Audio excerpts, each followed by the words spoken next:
Before we got to the story, I plan to give away 100 USD to whoever has the best opinion regarding this matter. So stay tuned, and I'll announce the winner in the few next videos. You only have to post your opinion on the comment below and consider to like and subscribe so that you'll not miss the announcement and many other future giveaway. Thanks, and back to the story. Am I the a-hole for cutting off my parents and using their story to help others, despite their attempts to reconcile? I, 28F, grew up in what appeared to be a picture-perfect family from the outside. My father was a respected surgeon, and my mother was a high-powered corporate lawyer. We lived in a beautiful house in an upscale neighborhood, and I attended the best private schools. But behind closed doors, our lives were far from perfect. From a young age, I was subjected to intense pressure and control from both of my parents. They micromanaged every aspect of my life, my studies, my extracurricular activities, my friends, even what I wore and ate. Nothing I did was ever good enough. If I got a 95% on a test, they'd berate me for hours about the 5% I got wrong. If I won second place in a competition, they'd tell me I was a disappointment for not getting first. The emotional abuse was constant. They would call me stupid, worthless, and tell me I'd never amount to anything without them. My mother would often give me the silent treatment for days if I displeased her in some way. My father had a volatile temper and would fly into rages, screaming and breaking things. He never hit me, but the threat of violence always loomed. As I got older, I began to realize that a lot of their behavior stemmed from their own demons. Both of my parents were high-functioning alcoholics. They hid it well from the outside world, but at home, they drank heavily every night. The abuse always intensified when they were drunk. I was forbidden from having any real friendships or relationships. My parents controlled my phone and monitored all my communications. I wasn't allowed to go out except for school and pre-approved activities. They told me the outside world was dangerous and that only they could protect me. Looking back, I realized they were isolating me to maintain control. Despite the oppressive environment, I managed to excel academically.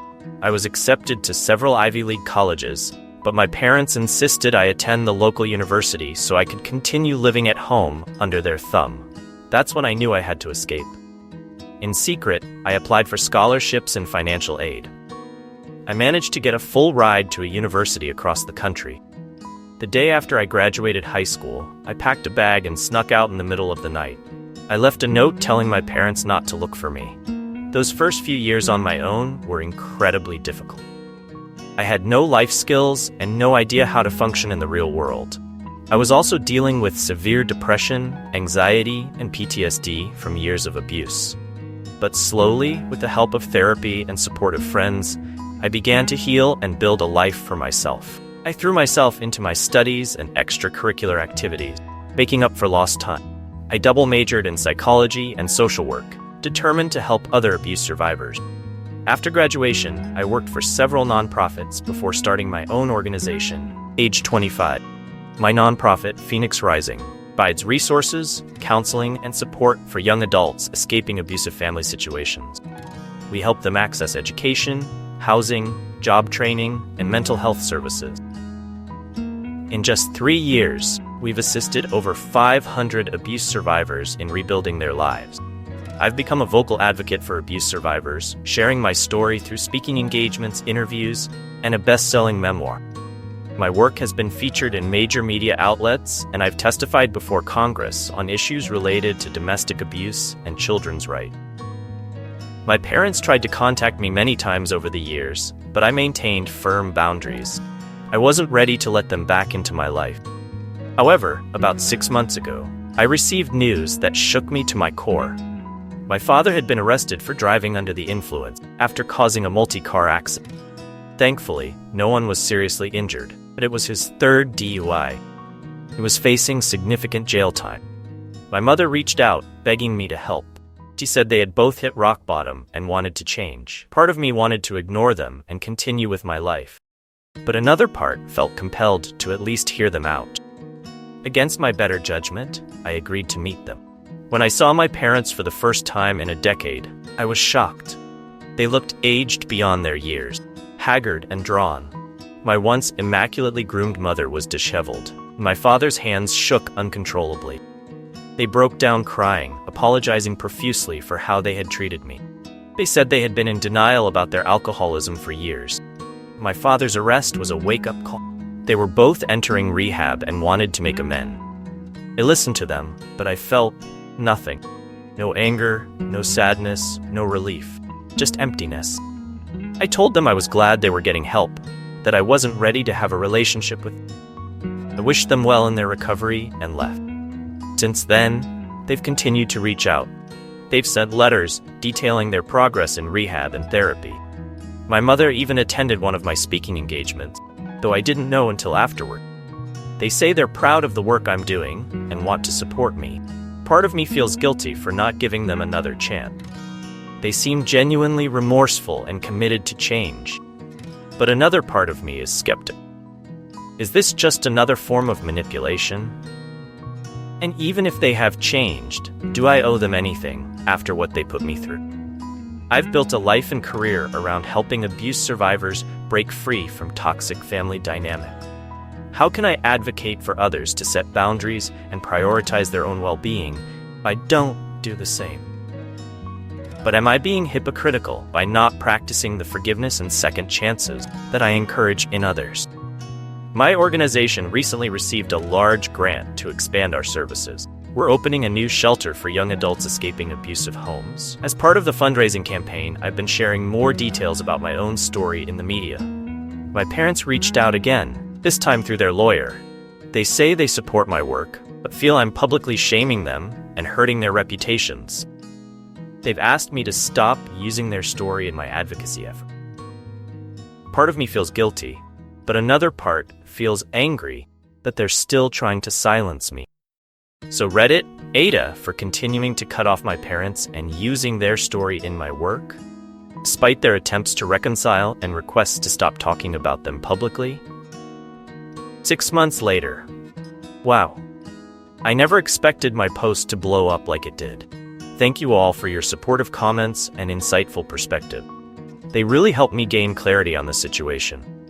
I wanted to provide an update on what's happened since my original post. After much reflection and discussion with my therapist, I decided to cautiously open the door to limited contact with my parent.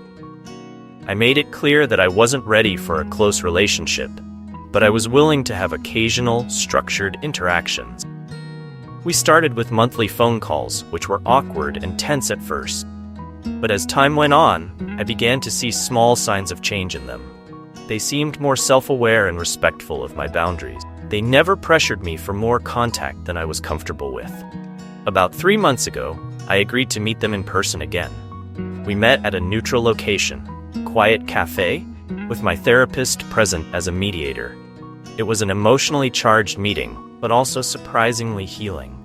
My parents took full responsibility for their abusive behavior, without making excuses. They acknowledged the depth of pain they'd caused me and expressed genuine remorse. They also shared more about their own childhood traumas and how they had turned to alcohol to cope. Learning about their backgrounds didn't excuse their behavior, but it helped me understand it better. I realized that they had been trapped in a cycle of generational trauma and addiction. It didn't make what they did okay, but it allowed me to view them with a bit more compassion.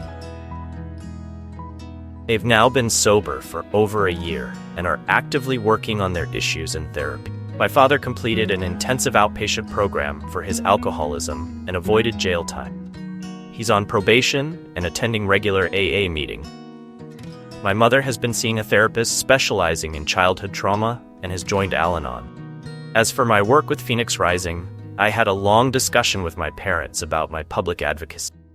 I explained how sharing my story has helped countless others feel less alone and find the courage to seek help. They admitted that their initial reaction was driven by shame and fear of public judgment. After some negotiation, we came to an agreement. I would continue to share my story, but without using their names or identifying details. I would focus on the impact of their behavior rather than sensationalizing the specifics. In return, they offered to share their perspective as recovering addicts working to break the cycle of abuse. This led to an unexpected collaboration.